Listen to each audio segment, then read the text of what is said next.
And your question? Stephen Pearl, I'm a professor at the University of Bridgeport in Connecticut. So yesterday I participated in a panel discussion with Chinese scholars that were at my university, and we were talking about differences in education between China and the United States. And there was a disagreement amongst the Chinese scholars. And there was one who felt that what China needed to maintain was I'll call it an extreme respect for experts, and others, and maybe the American point of view might be that skepticism means that an expert doesn't have any inherent authority, and as long as we allow people to have that inherent authority, that minimizes our ability to innovate. And so, will more innovation come in China if China changes its educational system, or can it stay the way it is? Very good question. Shall I collect some more? Yeah. Yes? Yeah. Any other questions before? Please let us know your name. Sure. My name is Joseph Wu. I work in technology in the city. My question is, just listening to you talk about the trends in academic union. You're talking about, I think we all know about how East embraces Western business or cultures. What are some specific examples where you mentioned the West embracing? We're starting to see the West embracing the East. Just wanted to see if there were any specifics there. And then also, I think somebody mentioned the concern about people losing jobs to technology and the globalization of workforces. What are in training the next generation of people going to work?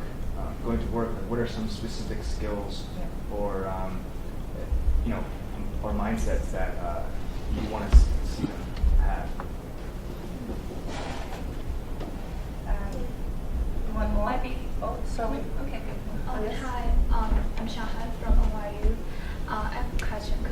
As the historist Stavro Reynolds said, one of the harsh questions people face at present is to find the ethic logic to guide the development of technology. So what Professor said, I think, is the representative of China at present. But as we know, there are two kinds of theory. The one is liberalism, and the one is realism. And we think realism is the big portion in United States. So how can we change or impact U.S. review the perspective of the world? Because I think up to now, offensive realism is the theory in United States. But what you said is more prone to the liberalism. I didn't quite, get your. This is the special term, or particular term, about the liberalism or the. I didn't, that is quite. Realism. Liberalism. You talk about the technology. You talk about the innovation. So you talk about which way, in what? So I mean, what we need to concern is the ethics logic in the future. And there are two main terms. The one is liberalism and the one is realism. Ethics. And yeah. What China holds is more prone to the liberalism. But I think the United States holds the perspective of realism. It's quite difficult to understand what you're talking. Anyway, now if I cover all these questions together, now Lucy, that reminded me. The globalization is always come to the globalizations. And we talk about technology and innovations, and the major point on the top of technology innovation, and that's the globalizations. Now, this is again covered. I just finished one article. The article talk about the starting of the globalizations. So this is in 2008, and I had the chance to work in Manchester. And when I start there, and the Vice Chancellor said, "Oh, Richard, we welcome you to Manchester, and welcome to the heart of the globalization." I was quite puzzled. Well, so for 10 years, actually, I was trying to dig out, so where we start the globalizations. But there's nowhere. Now, in fact, globalization started from the industrial civilizations and the industrial revolutions. If you read the history there, and in Manchester, the Salford, there's a little town, and that little town was there for 600 years already, before the industrial revolution. It's a textile factory. So actually, that Vice Chancellor that we started the globalization here. Of course, for in the last 10 years, and the globalization is a buzzword, it is a hot topic in the West, and technology and globalizations. But today, it seems a little bit shift. But you can see the Chinese president talking all about the globalizations, about the technology innovations. In particular, the Chinese Prime Minister, they talk about the entrepreneurship and innovations. And this is again come to the point of the job. How to create a job. So I was, remember that we had the conference in the Seattle International University there. And what we did really is I launched, which I call the 3 invisible campus. Number 1, for the young students, actually be genuinely international. That means both Chinese and English speaking.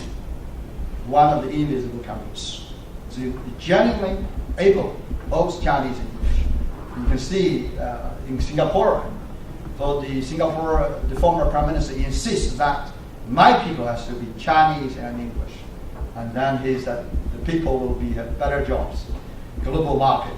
So Singapore has better jobs. Secondly is the innovations. We have the Academy for Innovation, Academy for Entrepreneurship. It's not only today we look at the employability for students, it's look at how the percentage of students who can create their job, who can set up their company and create jobs. Once they have a big, company, and then they will get the jobs they will create the jobs for people. It doesn't mean everyone will become entrepreneur. However, the spirit, the entrepreneurial spirit, the innovative thinking are important. So this is the way we tackle the globalizations. And I don't know whether that touched your questions. And Steve as well. Steve. Yeah, you mean, I'm sorry. Yeah, you said the innovation is included into the globalization, but I think globalization is included into the innovation because there is globalization, that's true, but not a problem. Yeah, anti-globalization is it's a trend. This is the area for the government to work and push the private, all the Sino-foreign university of Shanghai, New York University, Ningbo, Nottingham University, and then Queen's and Duke, and Windsor, Cairn University. So there's more push hard, more reforms. But recently I saw that there is a reform from the MOE and pushing more hard on the reform of the Chinese higher education system. Yeah, working in that direction. Do you want to compliment? Yeah, I just want to add to the point, and I think I don't know what the scholars who you talk about the innovation capability in China's higher education, are they from the university? These are all from universities in Hubei and Anhui province. Yeah, and I think we're talking about innovation capabilities of Chinese students in general. Are we talking about in the higher education or in middle school or the primary school? In the UK, I don't know whether colleagues here probably know there's a quite famous programs in the UK that's the UK government invited the Chinese math teachers to come to the UK's the middle school actually to teach the British student the mathematics, etc., and then they actually win the competition and their class actually win the final score, which is actually overwhelmed by the education sectors in the UK, and that raised a lot of debate about the China's sort of a teacher-led and feeders education system. Does it really lead to the students' innovation capabilities in China, or is actually the Western context of the students-led or experiential learning in classroom interactive pedagogy actually lead to more innovation? China is a very, you can't generalize, or that all depends on the region, cities, depends on whether you're talking about the Beijing, Shanghai, the top layer of the university, or talking about other universities. But in general, the higher education in China has been changing quite a lot, particularly the entrepreneurship. In the last 2 years has been made compulsory in all the Chinese education, Chinese universities. The undergraduate students, particularly in the second year or the third year, they are even allowed to take a year out to start their own business and to develop the innovation and a startup business, which in the UK or in other, well, certainly in the UK, I haven't seen that kind of flexibility in terms of the students can take a year out to start their own business, which really, I think, in a way shows the government, initiative to really try to encourage innovation in higher education universities. But how that's going to be implemented at a different level, I think is another matter. But if you say, if you're changing the higher education system, will lead to the innovation capabilities of the students, I think broadly speaking, it will, and it happens now. But it just saying how we can pick up the examples or case studies to really reflect all these results is a question. I think we need to do more research on that perspective. And my second point, just very quickly, is I think the way of expressing innovation between East and West is quite different. I've seen quite a lot of Chinese students are very innovative, very creative, but they probably don't express themselves in the way where the Western students are talking very confidently about the ideas. So, and I think, again, that's another measure of innovation capabilities in China. There was one more question from Justin on skills that you see that would be, what are the skills that will be needed in the future as we go through the fourth industrial revolution. It's quite interesting. 3 years ago, when I visited Penn State University in Erie and I visited the engineering department, we were just sitting next to the marketing department, and asked the questions about why these two departments are actually, the offices are just next to each other. And they said, well, we want to develop a talent, who can really merge the management skills and with technical skills. And by talent, what they mean is actually developing the T. We have the T, we have this kind of the subject area, but they actually, the top, the line actually represents the cross the board that you need to generalize the management skills, the operation, finance, marketing, etc., etc. And this is where we see the talent. In Bournemouth University, we have a global talent program, and we see it's quite important for the future graduate. It doesn't matter which subject areas that you are. You can study nursing, you can study technology or psychology or management or marketing or media animation.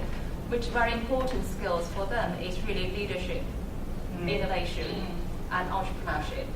And that's really the core transferable skills. It doesn't matter which industry you're working in. You might have a role to play, like a marketing manager or marketing consultant, but that's just the role. The role does not necessarily constrain your knowledge and skills and your performance in a future career. Think, do you have any questions from our colleagues from New Jersey? No, we've received no questions from New Jersey, so we could take more questions from the floor. Okay. Okay. My name is Neil Scandal. I worked in economic development. I helped found a tech nonprofit in New York City to grow the tech ecosystem. Also worked in the city council doing economic development, and I've written about the topic of technology, economic development. So I think there are a number of things that I wanted to actually talk about. You mentioned Schumpeter. One thing that wasn't discussed today was another growing economic theory called innovation economics by Robert Atkinson. I'm sure you're familiar with Robert Atkinson. But I'd rather actually talk about another topic, and I guess for a subject that's a question that's pretty important here. And I'll be honest, the question is pretty simple. Is China actually producing real innovation? Or is it incremental innovation? Is it imitative innovation, or is it actually disruptive innovation that upends entire industries? We can look at Baidu, we can look at Tencent, we can look at all these companies, and maybe they are innovating to some degree. But when you look at all the disruptive companies that come out of the Silicon Valley, it's they're by and large doing a lot more into up-end industries. So I guess that's my first question. The ancillary question is, does China have the capacity to produce creative innovation?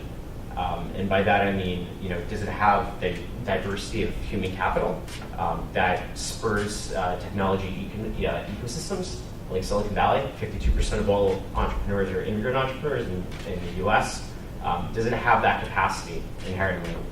So those are my two questions. I have more, but yeah. Okay. Can I start? Yeah, sure.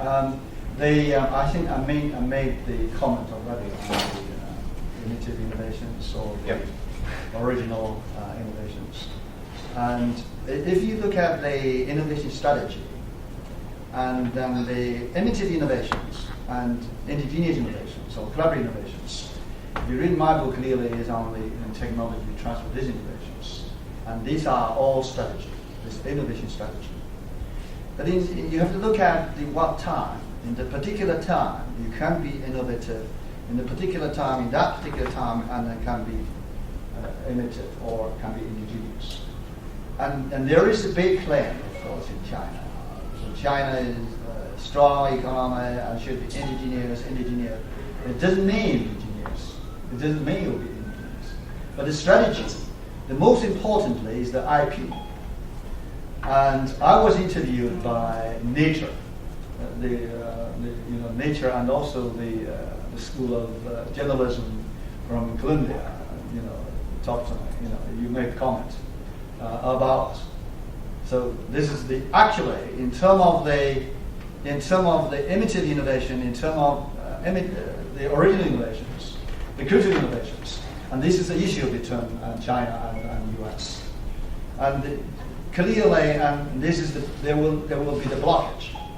In terms of the understanding of the IP, understanding of the innovation, and there could be there will be the argument, there is a different terminology, let's say, and there is a different ideology, there is a different point. Now, the point I make really is the IP is the strategic instrument to unblock. So the point which I made when Nature approached me, and the Republican congressman Frank Wolf, and this is in 2011 or 2012, and he has a proposal saying that U.S. cannot continue to have the strategic economic dialogue with China. And also the OSTP, Office of Science and Technology, White House, cannot continue the innovation policy dialogue with the Ministry of Science and Technology in China. Now the point really is on the IP. If you continue the dialogue, the U.S. will lose the competitive advantage. This is the point you're talking. The U.S. will lose the competitive advantage. That means if China break the IP, this is when the transferor fears I'm losing the competitive advantage. No way, I'm going to block. But the comment, the question to me. So you make a comment, Richard. Do you think President Obama will stop this? Will support Frank Wolf? Or what will be the response if these two dialogues stop and suspend? What will be the response from China? But then I said, let me talk from my point of view as a researcher, academic researcher on technology transfer. This is the transferee and transfer.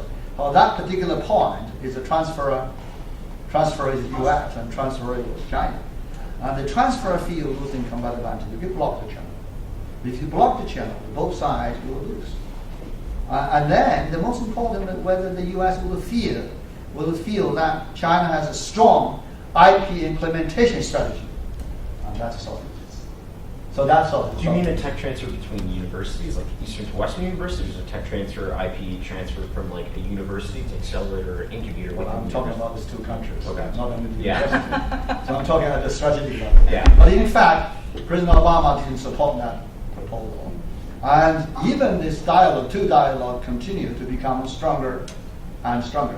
Let's come to the point, to be innovative, to be indigenous, or to be innovative. Win. That's where win is important. The first 30 years of China. That was on the indigenous innovations. There was no friends. They just closed the door. No friends. There were no. You cannot copy anybody. You cannot imitate anybody. Imitation is not a problem. Imitation again. It is a strategy of imitation. You allowed for innovation. You allow for that. Incremental or radical innovation. Incremental innovations. And we talk about the others, of course, the indigenous innovation and imitative innovations. So that's 30 years. However, the second 30 years, just apart that, is not 30 years, it's nearly 40 years. It's more or less, you got a joint venture with the US, you got a joint venture with Germany, with Japan. There's already, that's means the collaboration partners. Of course, let's learn from each other. And that kind of innovation, that kind of imitative innovation, this is not a problem. It's not an issue. It's not an issue. So that's the China's, more or less, and that success has been rely on that imitative innovation. But in the meantime, there is pushing very hard on indigenous innovations. But that means depends on what you have to look at. This is called the innovation strategy. What do you want to do? And do you want to be taking a lead at every sector, every field? And that is the US, that is Germany. Around the globe, around the world, US, Germany take a leadership. If you look at the strategy, there is the leadership, there is the follower, there is the niche, and US and even Japan is taking the leadership in every front. But China probably not taking even the Germany, if I can just comment. not taking the leadership on every front. So in some areas, China taking leadership, but the others not. It's just a follower. Let's talk about technology strategy. I don't know whether that makes sense to you. No, it does. Okay. But I think even Germany, though, just to go back to like the culture of entrepreneurship, even Germany has a hard time having entrepreneurs accept risk. So, for example, Rocket Internet, probably the most unknown company out there, probably one of the most successful companies in the world. Two brothers, they just imitate companies. That's not true innovation. That's incremental improvements on other companies. When Professor Lucy Liu mentioned innovation is really about the way of thinking, that really resonated with me. So I'm curious in terms of innovation in the education system and before the higher education, especially in middle school and elementary school, when they have like this whole college admission process really centered around testing, or at least that's the impression I got when I left China. I grew up in China, actually. It's hard to kind of develop students in other parts of talent. So what kind of innovation programs are there in China in the kind of primary education field? Well, that's quite an interesting question. I have to say I don't have a direct answer in terms of how the education system in the middle and the primary is going to encourage more innovation, because I've got a time they're dealing with higher education. But I believe it is also within the government key strategy to develop this innovation creativity skills in the middle school and the primary school as well. For instance, quite a lot of the middle schools in China that they set up the relationship with the UK middle school, that they have the summer school, even in London or in the UK, where every summer that different time during the year, I can see quite a lot of the students visiting the UK. And have quite a lot of friends and the sons and the daughters, and they were sent to the UK to experience the Western education system, the sort of embracing the interactive pedagogical approach, so that when they go back to become, develop their creativity. Yeah, but I feel like for programs like that, it's more like limited to the more well-off families in China. So if you're not living in the big cities like Shanghai or Beijing and also have the money to sponsor that kind of program and send your kids to like a stay-at-home summer camp vacation in the UK, it's really hard to actually let the kids see the rest of the world.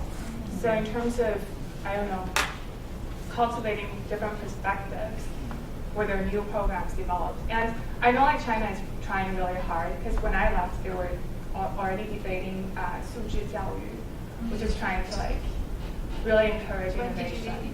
When did you leave China, Bill? 2007. 2007. Yeah. So I'm just curious what is available there now. I think education is obviously a long-term strategy for any nation in terms of developing the future talents. There's no one-night solution to change everything.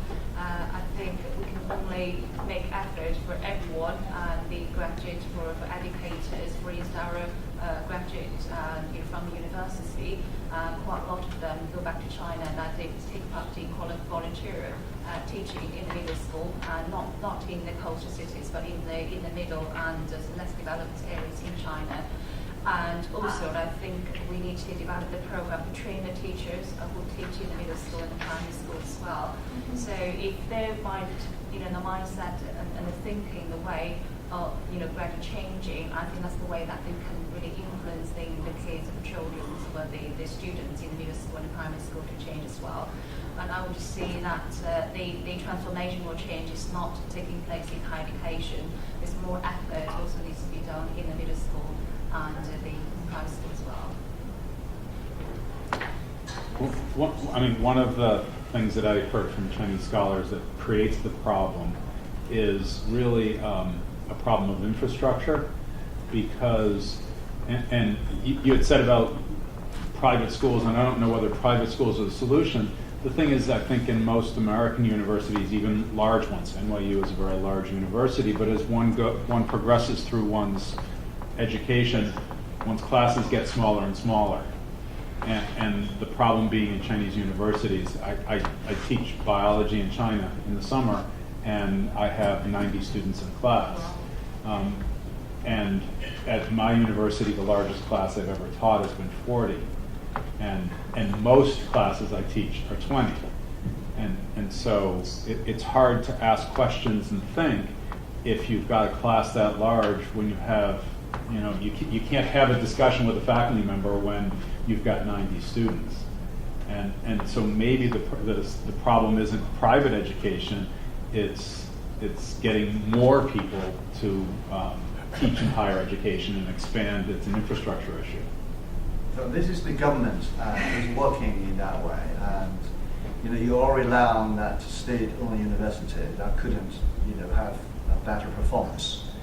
So the funding, private fundings, and we'll get more involved of the private fundings into the educations, and I realize this is an issue, and certainly there is need stronger reform in this area. When you talk about the class size, there's no way you can compare between the US and China, in particular UK, China. So US, you got 300 million, and then they got 1.2 billion. So there's no way with the class size. But certainly the American experience or the UK experience of the global education, and it's useful. It's useful for China's higher education reform.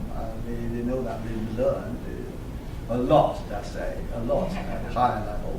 Well, that's why they come to our university and watch us teach. And so if you look at the American higher education system, this is we can say from the 1640, let's say, when the Mayflowers traveled to the North America, and that time they bring number one is to build the post office. You never see the post office in the U.S., in China, such a great post office. Philadelphia, even in New York, you see the post office, and that's an idea from the father of the Mayflower, the post office and education, the church, of course. These are the similar, and the U.S. are the similar. For China, they certainly take a lot of good experience from the U.S. Yeah. That's why the collaborations, strong collaborations in China and here in the U.S. Universities. Professor Yuhua, Professor Liu, colleagues, thank you so much for this engaging discussion. I learned so much today about China. I thought that I knew a lot about China, but I learned even more today.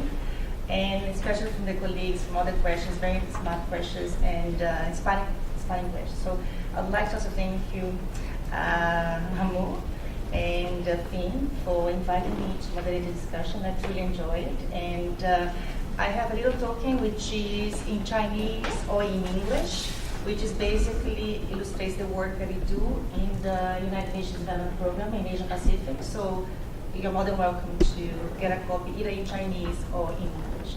So thank you once again for this very inspiring talk. See, we want to talk more, but the other colleagues already are asking us to Thank our New Jersey. Oh, thank you, New Jersey colleagues, and I hope you can join us again. Thank you. Thank you very much. Thank you. Thank you. Thank you so much.